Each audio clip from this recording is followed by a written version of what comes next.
Boa noite, que a graça e a paz do nosso Senhor Jesus esteja com todos nós, amém? A comunidade pode sentar.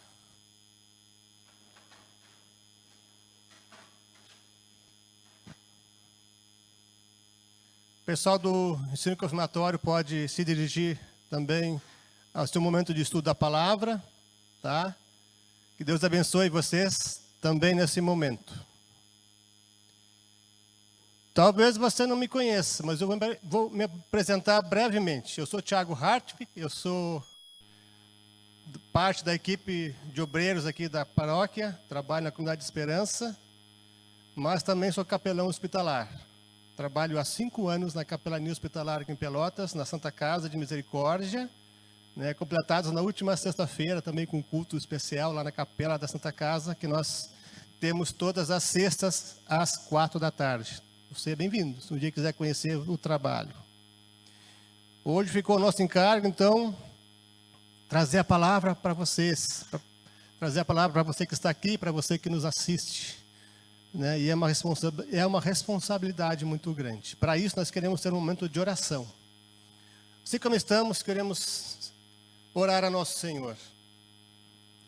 Amado Deus, obrigado que Tu nos dá o privilégio de vir à Tua casa. Obrigado que Tu és aquele que trabalha em nossos corações por meio da Tua palavra e da ação do Teu Espírito Santo. Prepara o nosso coração para receber a palavra que vamos ouvir agora, e que ela dê frutos, e que ela possa mexer conosco, possa estar também agindo em nosso viver, para que possamos colocá-la em prática no nosso dia a dia. Hoje vivemos, Senhor, num mundo que não gosta da igreja. Por isso, Senhor, temos muitos desafios a ser fiel a Ti, onde vivemos, onde trabalhamos, ou onde nós estamos. Que o Senhor nos capacite, e que o Senhor também me dê sabedoria para falar a Tua vontade, e não aquilo que eu quero. Porque a Tua vontade, Senhor, é boa, perfeita e agradável, e é pela palavra de Deus que nós chegamos à fé. Para ouvir o Evangelho, conforme diz o apóstolo Paulo. É assim que nós oramos e pedimos que o Espírito Santo conduza todo esse momento. Em nome de Jesus, amém. Quem trouxe a sua Bíblia, possa abrir comigo. Em Apocalipse, capítulo 2, versículos 8 a 11. Apocalipse, capítulo 2, versículos 8 a 11.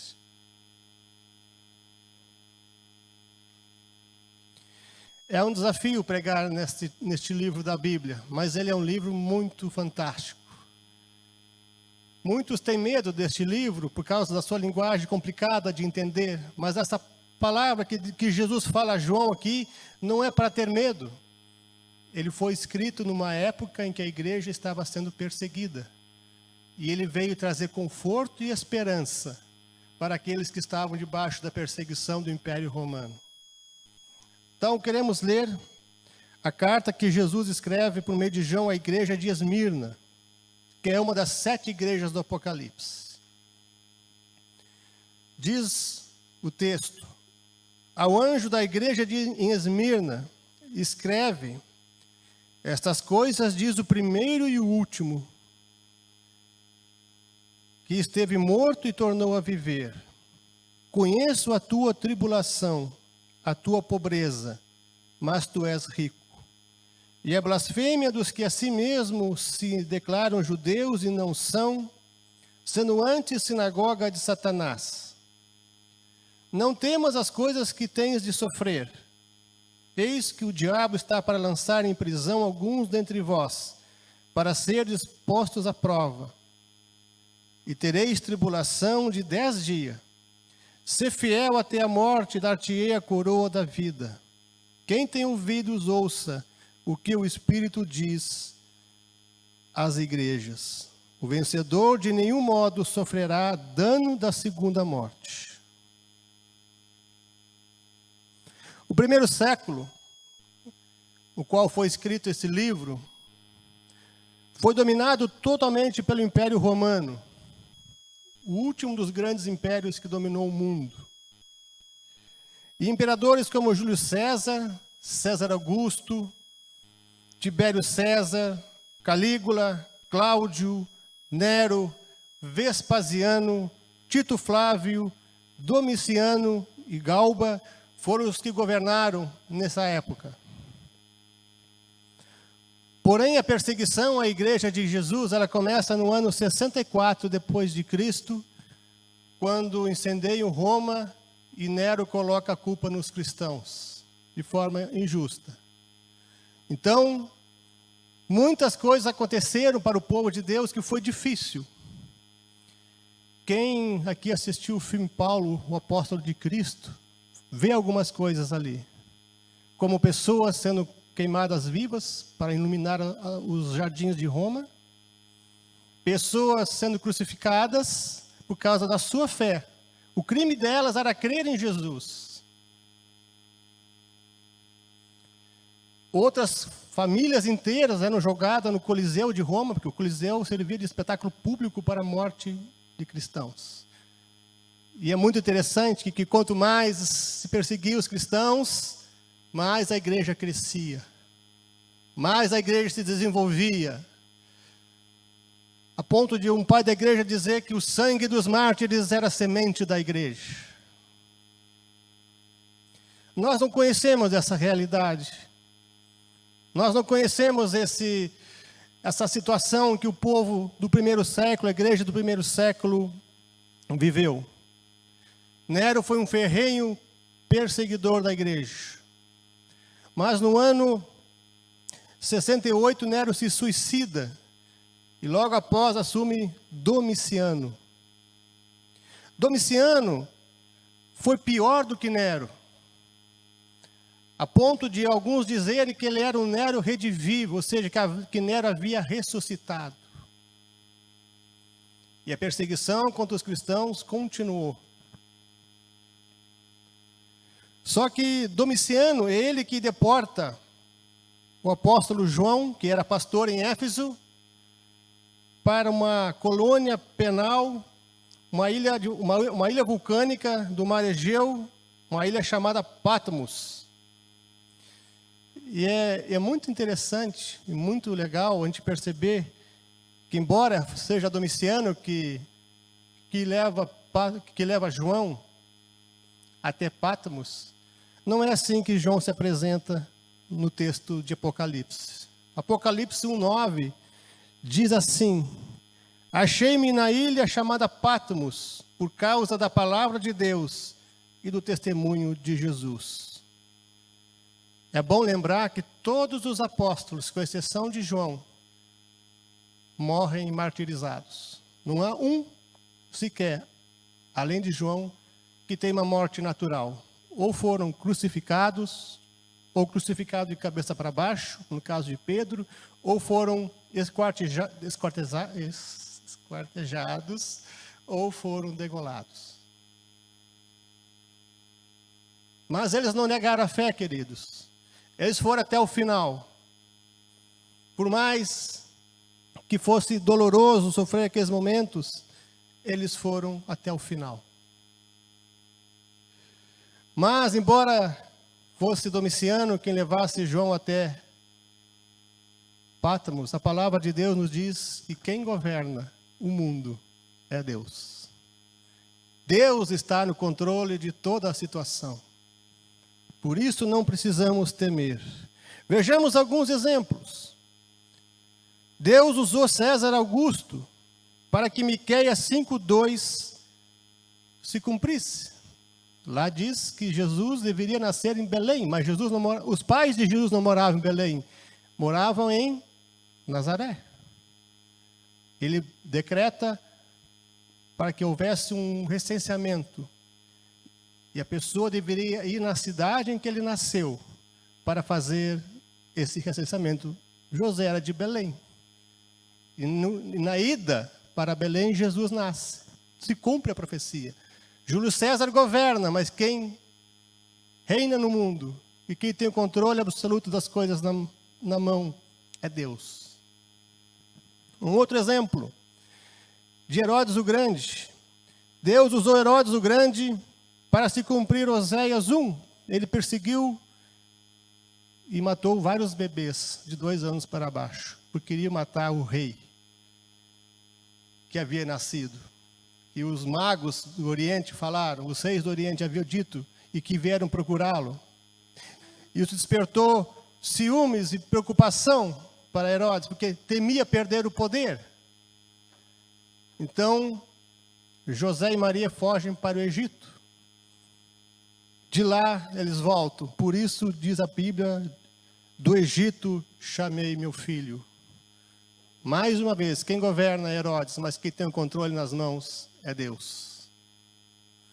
Por último, queridos, Arquelau também governou depois de Herodes o Grande, seu filho, e também foi muito violento e perseguidor.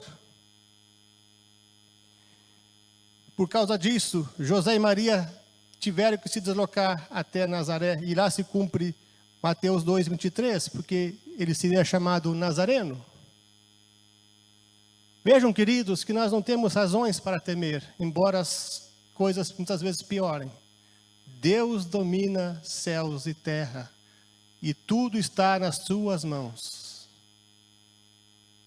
Esmirna, a qual foi escrita essa carta que nós lemos, era a igreja mais sofredora e mais perseguida da época. Era uma igreja pobre numa cidade rica. Esmirna era uma cidade extremamente rica e conhecida, com um grande porto na Ásia Menor. Havia grandes templos, há vários deuses pagãos, mas é justamente ali que Deus levanta uma igreja. E eles eram pobres não porque faltava dinheiro, mas porque seus bens eram confiscados, muitos eram perseguidos, presos e até mortos por causa disto.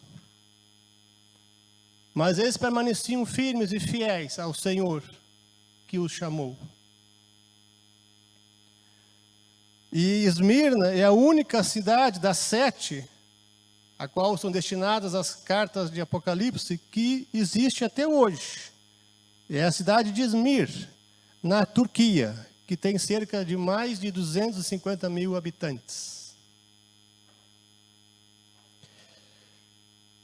Esta é uma igreja que também foi destruída e reconstruída.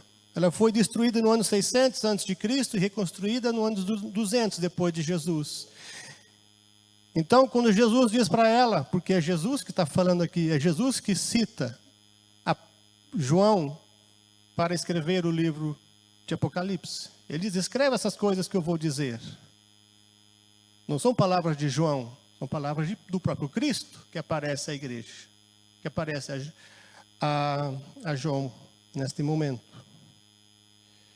E quando Jesus diz, eu sou aquele que estive morto, mas vivo, a cidade entendia essa linguagem, porque elas foram destruídas, essa cidade foi destruída, ela foi reconstruída depois. Ela morreu, mas ressuscitou. Também não existia cidade na Ásia Menor que era mais fiel a Roma do que a cidade de Esmirna. Nenhuma das cidades ali era tão fiel ao Império Romano como essa. Mas na cidade mais fiel a Roma, Deus colocou uma igreja fiel a Cristo. Por isso, quando Jesus diz, ser fiel até a morte, dar-te-ei a coroa da vida, eles entendiam dessa linguagem também. E Jesus era um pregador, ele sabia lidar com as palavras para levar a mensagem do Evangelho. Também era uma igreja vitoriosa numa cidade de jogos atléticos. Havia um grande estádio olímpico em Esmirna, com grandes jogos e competições esportivas, no qual o vencedor ganhava uma coroa de louro. Por isso, quando Jesus disse, ser fiel até a morte, dar-te-ei a coroa da vida, eles também entendiam essa linguagem. Queridos, fidelidade é algo fundamental para a caminhada cristã. Mas para a gente entender e ser fiel, a gente precisa aprender algumas coisas.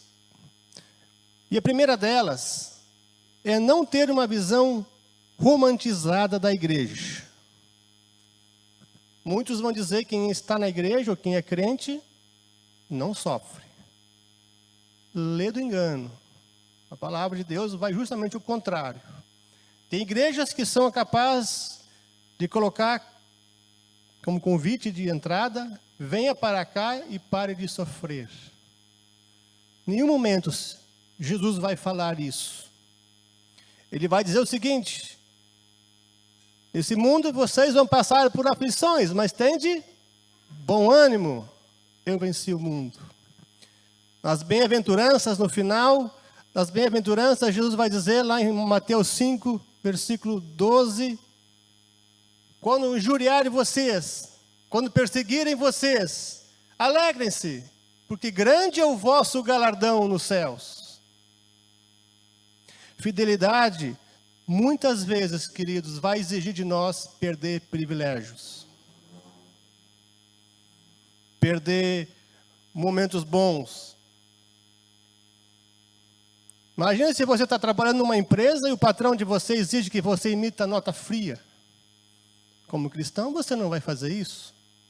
Você é capaz de perder o emprego por causa disso. Mas se você é fiel a Jesus, você não vai aceitar esse tipo de coisa.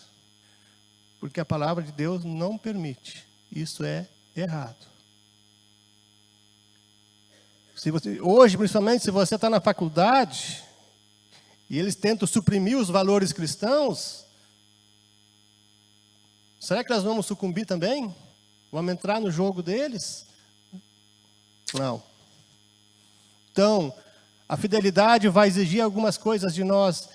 E para isso precisamos ter uma visão correta do que é o Evangelho. E do que é, e de quem é Jesus. E de que o mundo não ama a igreja, queridos. O mundo odeia a igreja. Se pudesse tirar a igreja do mundo, eles tirariam. É que nós não passamos por tantas tribulações como passaram os primeiros cristãos e como passam as pessoas que vivem em países onde o cristianismo é proibido, como países muçulmanos e países comunistas, onde o crime de ter uma Bíblia é real. É só a gente olhar, por exemplo, o site Portas Abertas. Eles têm uma lista dos países mais fechados para o cristianismo. Um segundo ponto, queridos. Jesus conhece a nossa tribulação. Lá no versículo 9 ele diz: conheço a tua tribulação. Policarpo foi um dos discípulos de João. O João que escreve o Evangelho, as 3 cartas e o livro de Apocalipse. E ele, aos 86 anos de idade, ele foi preso por causa da sua fé. Ele foi desafiado: ou tu nega a tua fé e vive, ou tu confessa a tua fé e morre. Ele diz: jamais Jesus me abandonou, jamais o Senhor me deixou. O fogo que vocês estão me oferecendo, o sofrimento que vocês estão me oferecendo é por breve tempo, mas o fogo do juízo é para sempre. E ele se manteve firme. Ele foi morto por causa da sua fé, mas ele herdou o céu. Ele herdou a vida eterna. Jesus conhece a nossa dor, conhece o nosso desespero, conhece as nossas limitações. Mas aquele que confiar no Senhor, que for fiel a Ele, Ele guiará até o último momento. Não permitirá que as provações e as tentações venham a nos derrubar, fazendo com que a gente perca a fé, o que a gente também se esqueça do Senhor. O Senhor é poderoso para guardar os seus. Ele é onipotente, Ele é onisciente, Ele é onipresente, Ele é imutável, Ele é eterno. Ninguém tem mais poder do que o Senhor. Ele enviou seu Filho Jesus. Querido, se não fosse para nós sofrer, o nosso mestre também não sofreria. Ele disse certa vez: perseguiram a mim, vão perseguir vocês também. Mas ouviram a mim, vão ouvir vocês também. Como parte da fidelidade a Deus, de ser fiel. Uma coisa que, queridos, a gente tem a certeza, que nem a Gisele falou no começo. Deus é fiel. É muito fácil, né? Botar no caminhão. Hoje de manhã no culto, na Esperança, eu citei também o mesmo exemplo, né? É muito fácil botar no caminhão, no carro, Deus é fiel. Isso aí todo mundo sabe. A questão é se eu sou fiel. Ninguém botou no carro, eu sou fiel. Não tem esse adesivo para botar. Tu não encontra em nenhum lugar.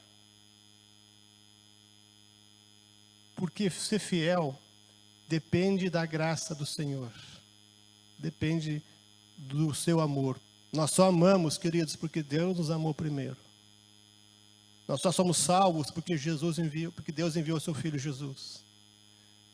Nós só herdemos a vida eterna porque Cristo morreu em nosso lugar. Tudo depende do amor e da graça de Deus. Nada depende de nós. Uma outra coisa, um outro ponto. Jesus disse para essa igreja: tu és pobre, mas tu és rico. E aqui é muito interessante perceber que o juízo de valor de Deus, ele é diferente do nosso. Para a igreja que era pobre, ele diz: você é rica. Eles eram pobres financeiramente, mas eles eram ricos na palavra, ricos em oração, rico na fidelidade ao Senhor, rico no trabalho em diaconia, ou seja, eles eram fiel naquilo que era mais importante. Para a igreja de Laodiceia, ele vai dizer: você é rica, mas você é pobre. Eles tinham dinheiro, mas não tinham fidelidade.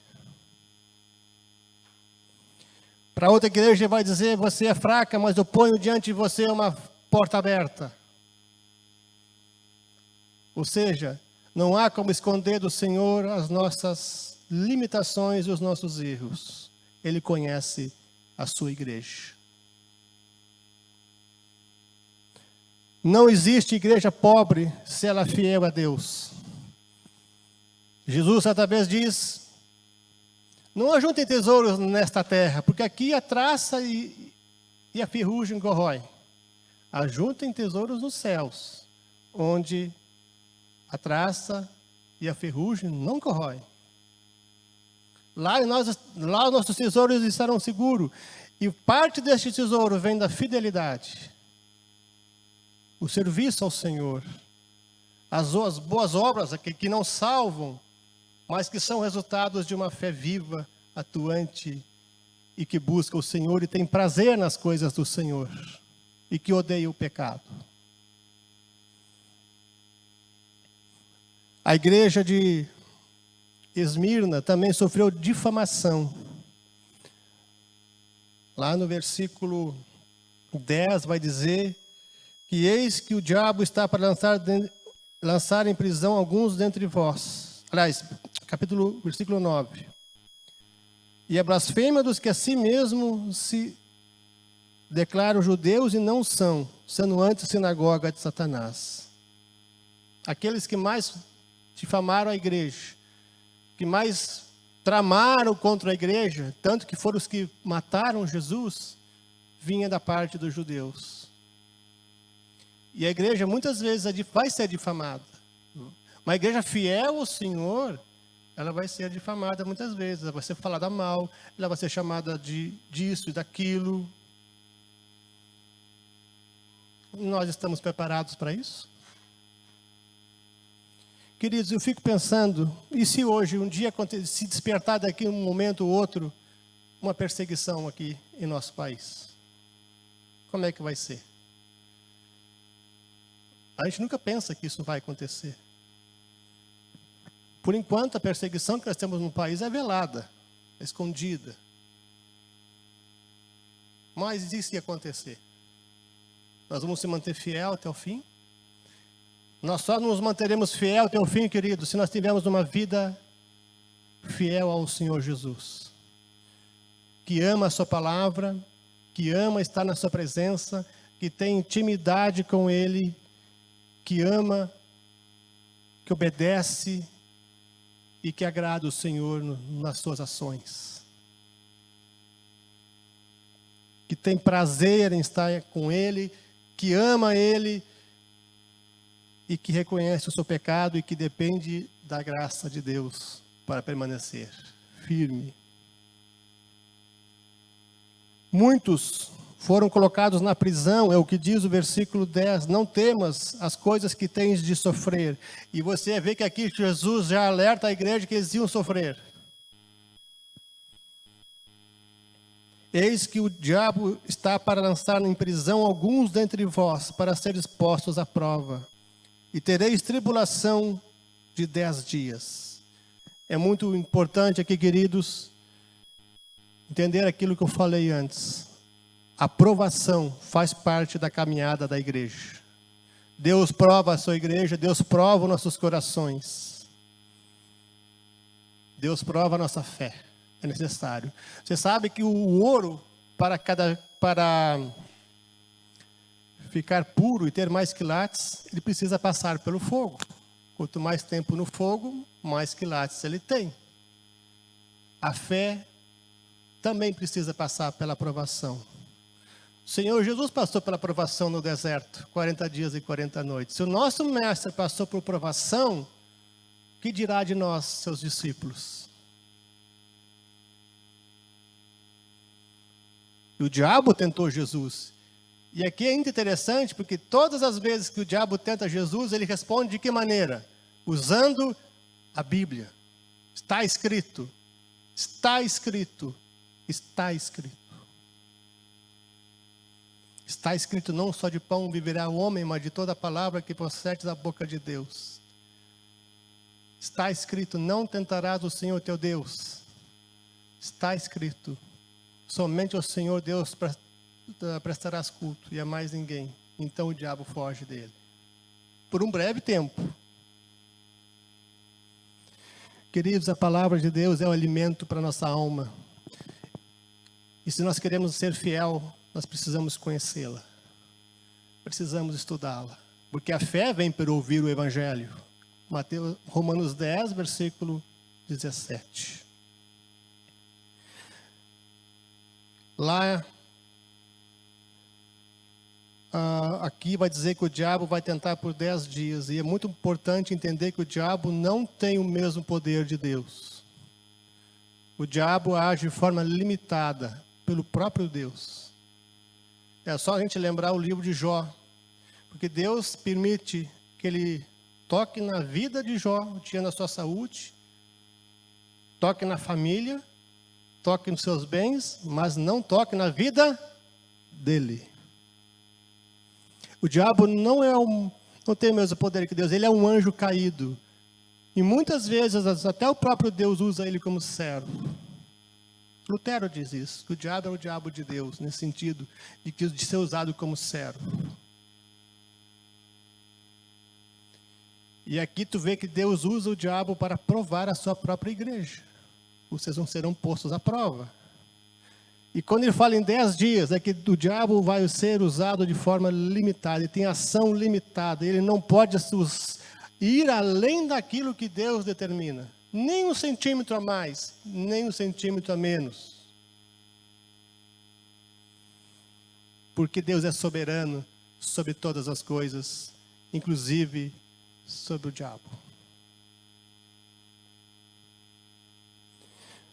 Indo para o final, queridos, o versículo 10 vai dizer: ser fiel até a morte e dar-te-ei a coroa da vida. É lá que todos nós queremos chegar, não é? Receber a coroa da vida. Mas até chegarmos lá, tem um longo caminho pela frente. Mas o Senhor Jesus diz em João 3,36, quem crer tem a vida eterna. Ele não diz quem crer terá a vida eterna. Ele diz quem crer tem a vida eterna. Hoje já. Não no futuro. Agora. Quem crer, tem a vida eterna. Deus nos dará coragem na hora da nossa morte e na hora da nossa provação. Assim como Ele deu aos apóstolos, aos profetas e aos que morreram antes de nós, por causa da sua fé. Tem um livro chamado O Livro dos Mártires, que conta a história de algumas dessas pessoas que perderam a sua vida por causa da fé. E muitos deles, queridos, iam cantando e louvando para o Coliseu de Roma, ou para a morte. Não é de hoje. Os amigos de Daniel foram jogados na fornalha porque não se dobraram à grande estátua que o rei Nabucodonosor havia construído. Daniel também não se vendeu e foi parar na cova dos leões. Deus pode nos livrar nessas horas também, como livrou essas quatro pessoas. Ser fiel até a morte. O mais importante, queridos, é a vida eterna. Nós não somos desse mundo. O Senhor Jesus diz, assim como eu não sou desse mundo, vocês também não são. Nós somos peregrinos em terra estrangeira. Somos embaixadores de Jesus aqui. Jesus conhece a todos nós. A igreja passa pela aprovação. Não temos o versículo, a passagem de Mateus 10, versículo 28 diz, não temam os que matam o corpo. Temam antes aqueles que podem tanto lançar o corpo como a alma de vocês no inferno. O Senhor Jesus disse isso. Mateus 10, 28. Não temam aqueles que podem matar o corpo e a alma de vocês. Temam aquele que pode botar tanto o corpo como a alma no inferno. Sejam fiéis até a morte, queridos. Não importa o que aconteça, o Senhor está conosco. E quando o Senhor envia os discípulos, Ele diz assim, eis que estarei convosco até o final dos tempos. As promessas, essa é uma promessa do Senhor Jesus, não é um falar qualquer. É uma promessa. É uma ação que Deus cumpre todo dia através de seu Filho Jesus na vida dos seus discípulos. Ser fiel exige de nós amor ao Evangelho, amor a Deus e uma resposta de fé através do nosso bom testemunho, nossas boas ações e de se afastar do pecado. Porque o salário do pecado é a morte. Romanos 6, 23. Mas o dom gratuito de Deus é a vida eterna. Que Deus assim nos abençoe. Que sejamos fiéis até o dia em que Jesus nos chamar. Amém? Assim como estamos, queremos ter um momento de oração. Amado Deus, muito obrigado por esse tempo em que nós podemos refletir sobre a Tua Palavra e muitas vezes ser confrontado com ela. Mas obrigado que Tu és fiel e Tu dás, Senhor, a salvação àqueles que confiam no Teu nome, que são fiéis a Ti. Muitas vezes é muito fácil ser fiel quando está tudo bem, mas quando as coisas não estão boas, é mais difícil, mas nós podemos contar contigo, podemos contar com a Tua graça, podemos contar com a Tua misericórdia. Sê conosco, Senhor, fortaleça-nos e guia-nos em nome de Jesus. É assim que oramos em nome do nosso Senhor e Salvador. Amém.